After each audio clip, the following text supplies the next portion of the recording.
al 27 di giugno abbiamo a Treviso il 45% di Omicron 5, un 12% di Omicron 4 e il restante, quindi un 48% di Omicron 2. Questa è la fotografia per quanto riguarda le varianti nella provincia di Treviso. Gli esperti si aspettano nella prossima sorveglianza di vedere la prevalenza quasi assoluta di Omicron 5. Intanto l'ondata in attesa sta raggiungendo numeri consistenti. Nella Marca si sono registrati nelle ultime 24 ore 1636 positivi in più. Il totale dei contagiati in questo momento sono 15.765.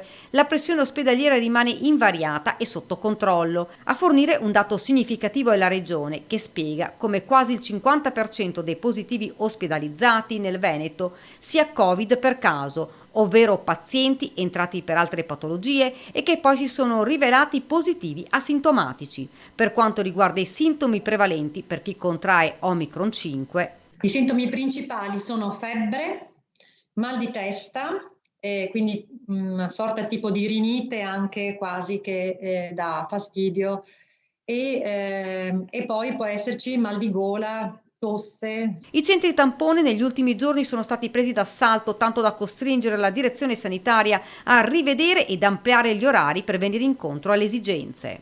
Non ci aspettavamo questa ondata e questo ha cambiato un po' anche la situazione, nel senso che noi adesso ci aspettiamo che dal metà luglio ci sia un progressivo miglioramento del numero, insomma, dei positivi, quindi andiamo verso una negativizzazione. Questa ondata potrebbe arginare in parte quella che era prevista per l'autunno, visto che una buona parte della popolazione potrebbe essere già immunizzata. Provare ad arrivare, insomma, a settembre-ottobre, dove speriamo siano disponibili questi vaccini nuovi che comprendono anche l'immunità per le varianti Omicron 4 e Omicron 5, quindi che possiamo ancora per qualche mese, anche autunnale, sì, vivere un po', diciamo, di rendita di questa ondata.